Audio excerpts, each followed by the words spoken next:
naval observers sitting there examining their own navel rather than leading these people forward. So when you're saying Israel, you're saying the leaders of Israel. the Hebrew children, the nation that was led out of Egypt and out of slavery, and a stupendous number of miles every day for these people going forward, and they're no longer moving forward. Although the word there still will lead them forward, they're no longer leaders in any sense of the word, other than maybe at the Golden Corral buffet, maybe, I don't know. So we have this critique of the leaders here. Why do we get it? What purpose does it serve in Matthew's gospel? What are we to hear and understand from this? Or maybe first we ought to answer what would Matthew's original audience have heard and understood? It's a Jewish audience, and the intent is to make clear that God is installing a new king and a new covenant. Yes. Okay, so are there Pharisees? Would Matthew's disciples, right, the readers of Matthew's gospel, would they have encountered Pharisees out in the world, in their communities? Yes. Yeah, especially you get out into the diaspora, right? They're scattered. The only thing you got out there, for the most part, there's a few different kinds of sects out there, but Pharisees are kind of the leading people that are not in Jerusalem. You get closer to Jerusalem, more variation comes in, but for the most part, Pharisees, they kind of have the grassroots movement down. It's kind of their jam. And so they're encountering actual Pharisees wherever they go. And so this is a very practical warning and explanation of who the Pharisees are and how you ought to deal with them. Now, how many Pharisees did you interact with this week? Literal Pharisees. Two literal Pharisees. Any others? Right. So we don't encounter a lot of Jewish Pharisees in our day-to-day activity. How do these warnings function within our context?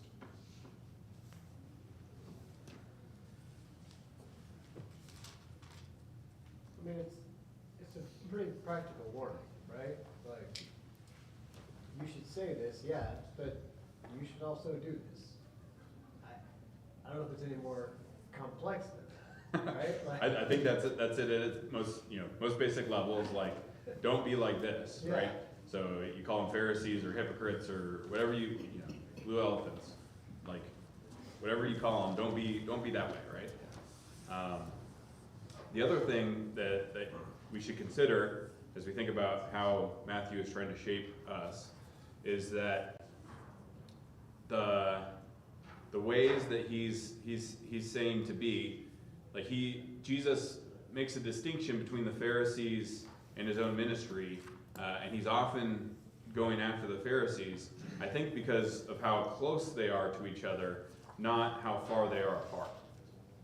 So he needs to make a distinction between Pharisaical teaching and his own teaching, because in a lot of ways they're a lot more alike than they are dissimilar.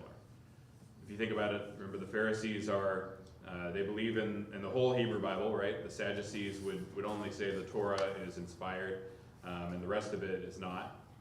So Jesus clearly holds the same view there. Jesus isn't a fan of Roman occupation. He doesn't think that that's a great thing. He also isn't a fan of the Sadducees, whom have seized power and are these corrupt priests and who have made a terrible system from top to bottom in partnership with the Romans, right? So Jesus, I think he's aligned in a lot of ways with the Pharisees, and he needs to make a distinction as to how he's different, and so that's why we get a lot of that criticism. And so as we go into the world, we don't interact with a lot of Pharisees, but I think because we are followers of Jesus, it's easy to fall into those patterns, to fall into the Pharisaical patterns of where we become proud and we become the ones who sit in the seat of Moses, who speak the words of Moses, who become the instructors and the teachers and the rabbis, the authorities, right? But Jesus ends this whole thing with this warning: don't don't be that way, right? Don't act that way.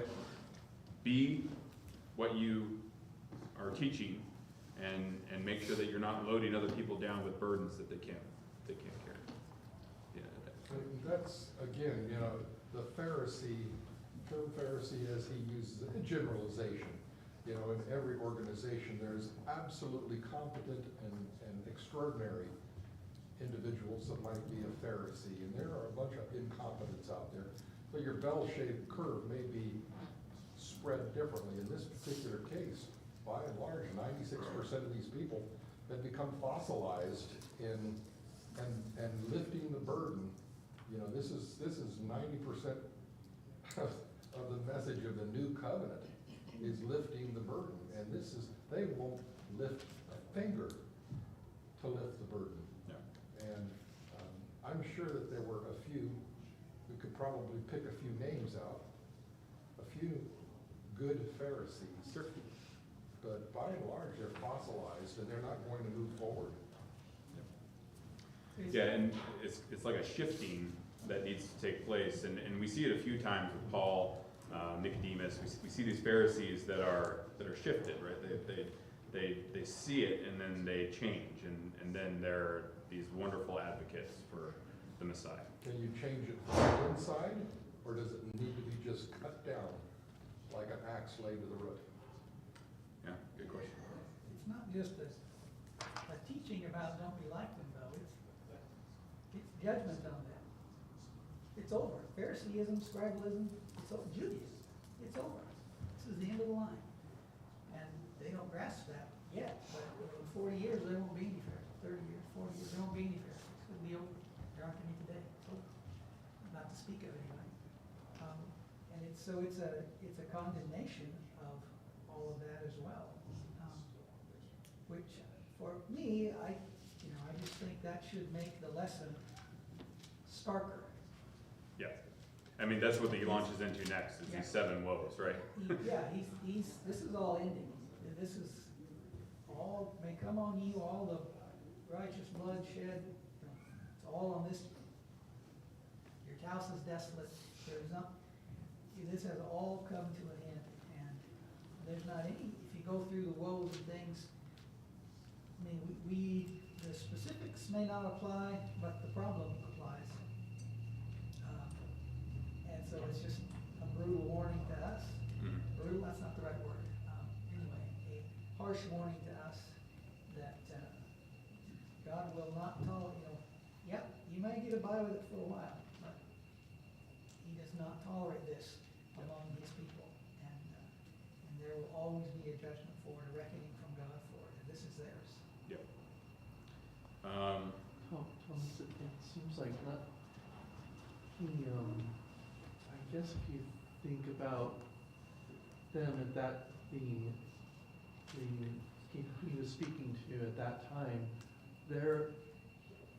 it's clear that they viewed the Pharisees or the religious leaders as their authority, as their teachers and rabbis and who they should follow. And so for him to give a message of they're not your teachers, they're not your father, they're not your father is in heaven, and your teacher is your Messiah, and so that's quite a change for them. Yep. Because it would be, I'm trying to think if there's something like that would be similar for us if we, I guess if we had school teachers that when we teach our children, you respect the authority of your teacher and what they teach you, and then you come to find out they're not teaching you correctly, and then you have to say, well, don't listen to your teacher. I mean, that even for children, that would be hard for them to do that. So I imagine these people are going through that same kind of thing right now. But. Yeah. Yeah. So I got 2 sections left. We've got time for one of them. We've talked a little bit about chapter 24 and the temple and the desolation there. It's probably the more interesting one. So I'm gonna leave that for you all this week to go through that. We're gonna go through the 7 woes and think about these challenges for us this morning. And then you can also go through the parables in chapter 25 to think about those parables in relation to the destruction that Jesus is talking about in 24. But for now, what I want you to do is, hopefully you got a pencil or pen or your phone out or something.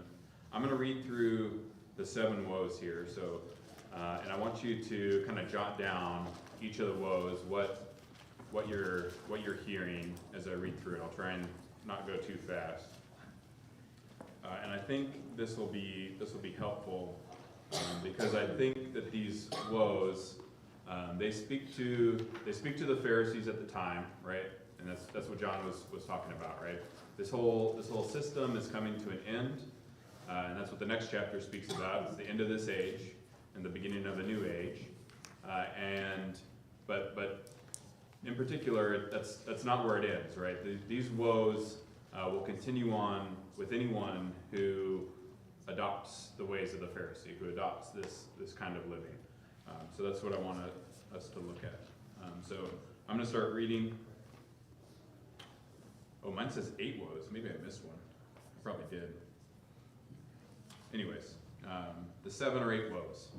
But woe to you, scribes and Pharisees, hypocrites, because you shut off the kingdom of heaven from people.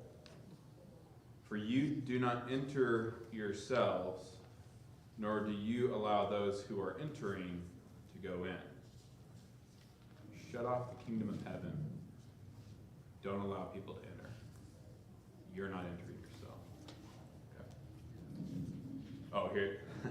So verse 14, apparently, that's why it's 8 woes. So verse 14 is not found in the earlier manuscripts. Woe to you, scribes and Pharisees, hypocrites, because you devour widows' houses, and for a pretense you make long prayers.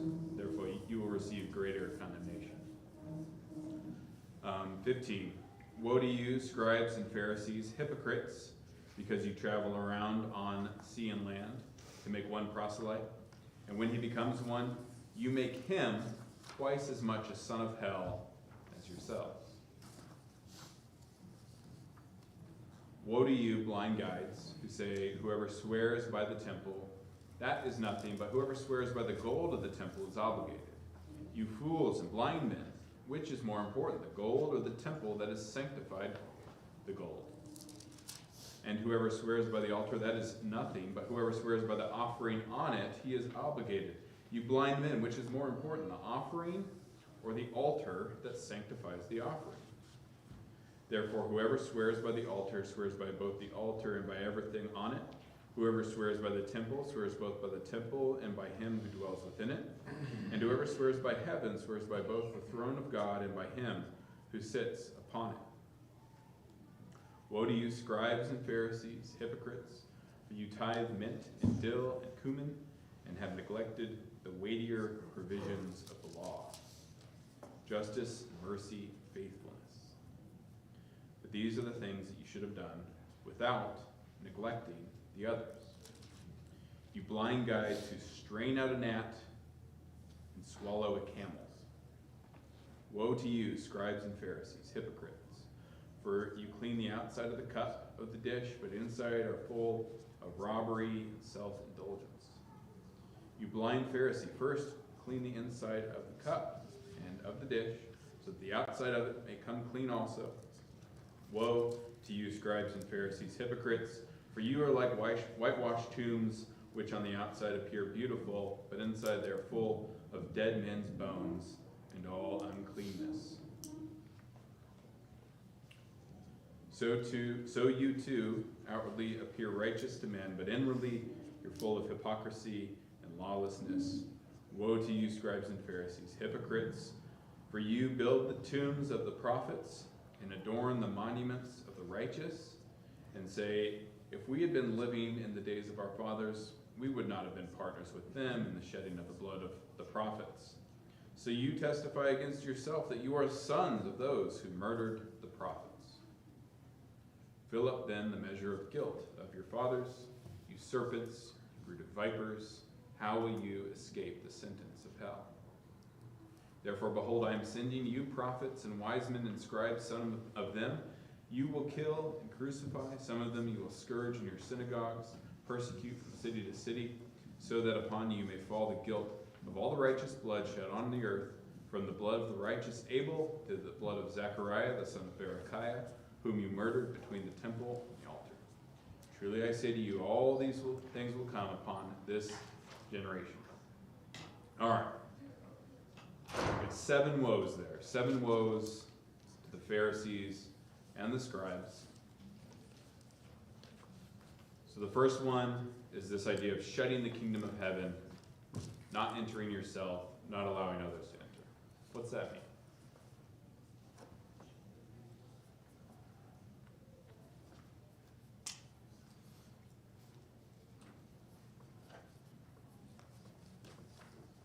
Seems like they were doing the opposite of what John the Baptist was trying to get to have happen. Like they were being keeping people away from repentance and being ready for Jesus. This is one of the reasons I don't like it, how we often neglect talking about the kingdom of heaven as something happening here and now. We talk a lot about going to heaven and being in heaven one day, but we don't talk about entering the kingdom of heaven through our baptism, through joining into the body of Christ. But that's when Jesus talks about the kingdom of heaven, and he talks about the kingdom of heaven a lot, he almost never talks about it as a future thing. It's always a present thing. It's like, are you going to be part of this? The kingdom of heaven is growing. It starts small, it grows big. Join it now. And I think when I read this, if we're shutting the kingdom of heaven, it's we're preventing people from partaking in this kingdom now. Right? We're doing things that prevent. We're that stumbling block that we've been seeing through this whole thing that prevents people from understanding who Jesus is. It prevents them, or it gives them a false impression of who Jesus is, right? I'm a representative of Jesus, but you wouldn't want to sit next to me because of the way that I act and talk and treat you. And so you don't want to get to know Jesus. You don't want to be a part of his kingdom or even hear any more about it because of the way that I am, right? I think that's kind of what this is talking about, right? And so when you see a Pharisee coming down the road at this time, like, they don't know the way into the kingdom. And in fact, they're acting in such a way that nobody wants to get to know them or nobody wants to really be a part of God's kingdom, which is the problem, right?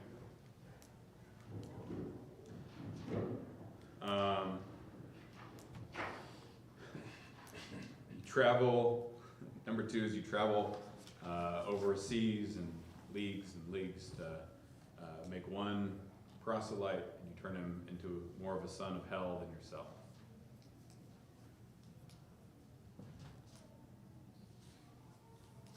What do you think that means?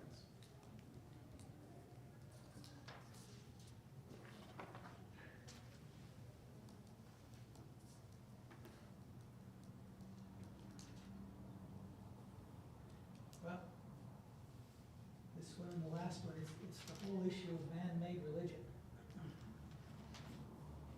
They set themselves up between God and people. We're the authorities, you come to us, we'll tell you the way it goes. And in doing so, they deceive people and turn them into, we reproduce what we are, which is a scary thought, but they turn them not into servants of God, but servants of ultimately themselves. But anyway, they're just purveyors of false religion, and you can't get to God through false religion.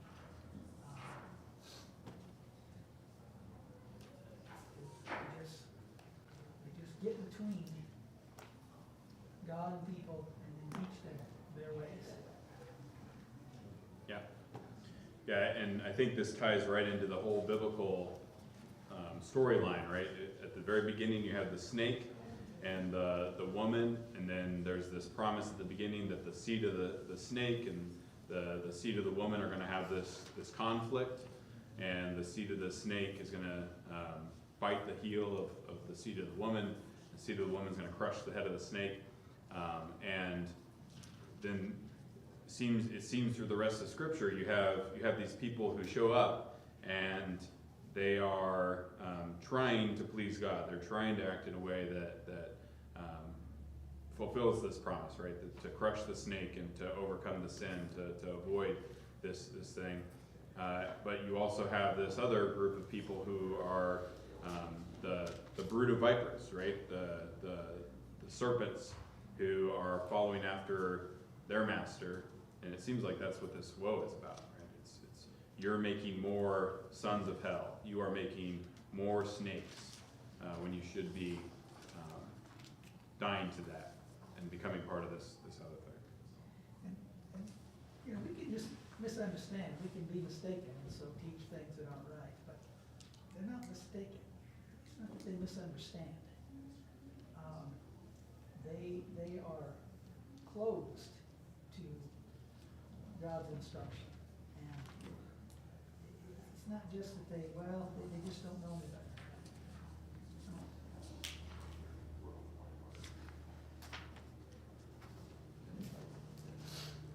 Yeah, and it's a tough thing. It's a road that any of us could go down. That you harden your heart, you continually decide to choose what you ought not to choose, and you end up in a place where you are teaching others to do what at one point you knew was wrong, but now you think is the way that seems to be working, or whatever it might be. There are 5 more.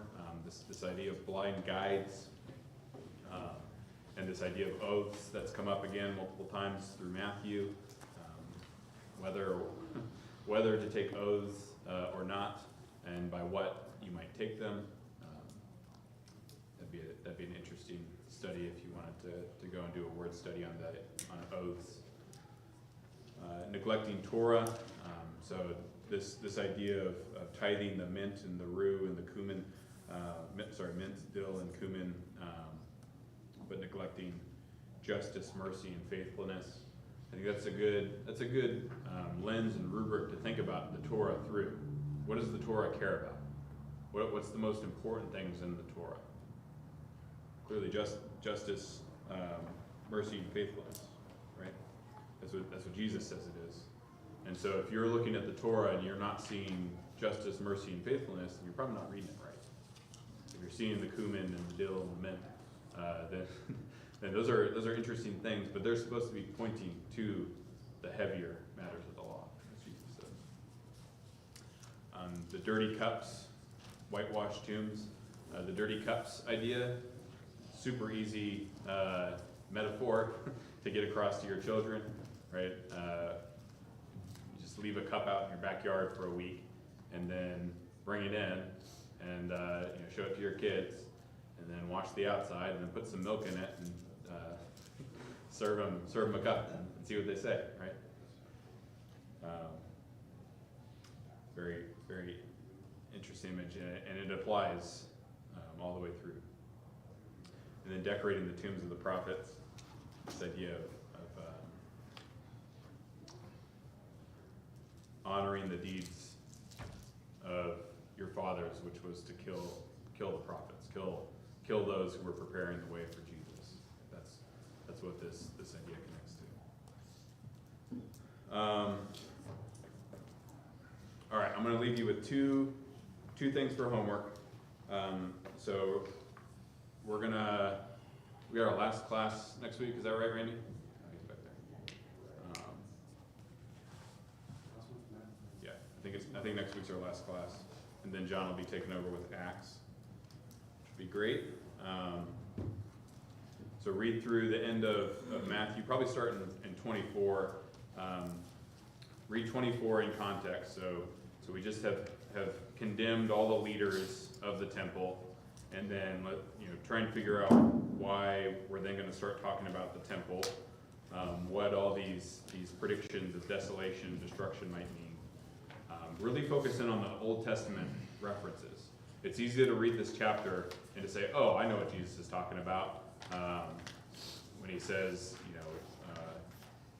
the Son of Man will be lifted up in the clouds.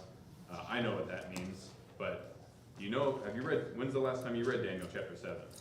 Well, when's the last time you looked at that in context and tried to understand why the Son of Man gets lifted up in that chapter and what's going on with the Ancient of Days in that chapter and what's their relationship, and the beast that's also in that chapter and the ones following, and how do they, what's going on there. So that's what I would challenge you to do, is find those Old Testament references. There are a lot of them, so I had 2 handouts this morning.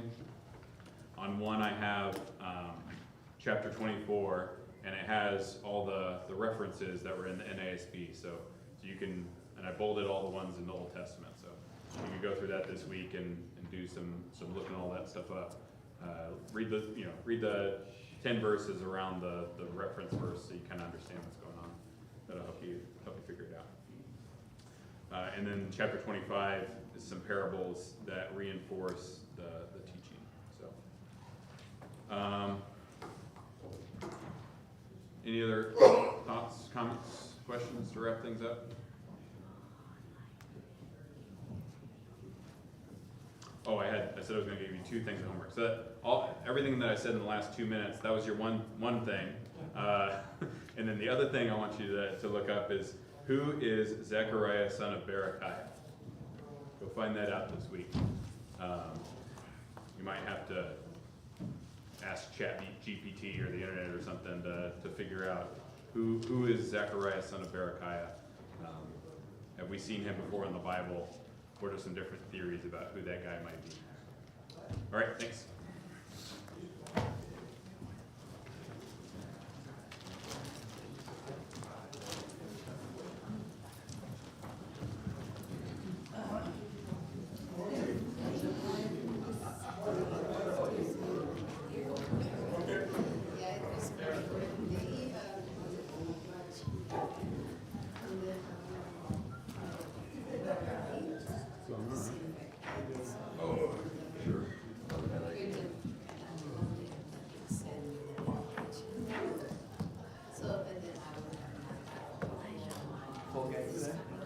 Nope, just me and Kat. Oh, yeah?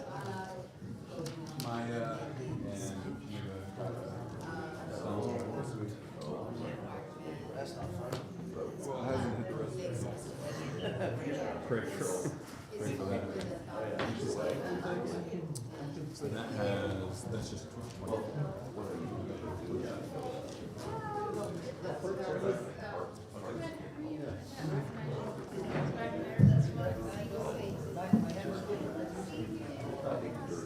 I'm a tour guide today.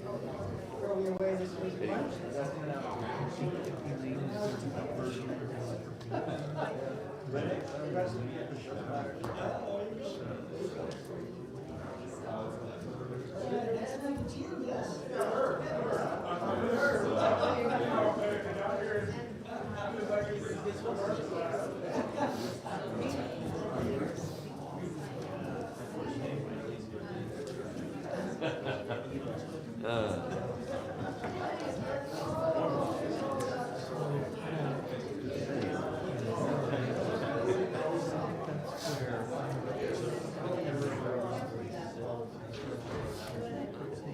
Yes.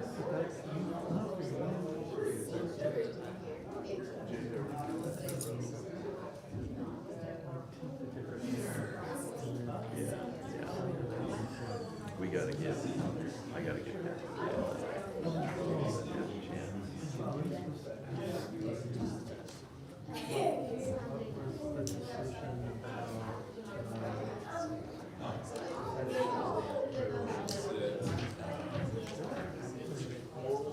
But we're gonna do this on Friday.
I mean, it's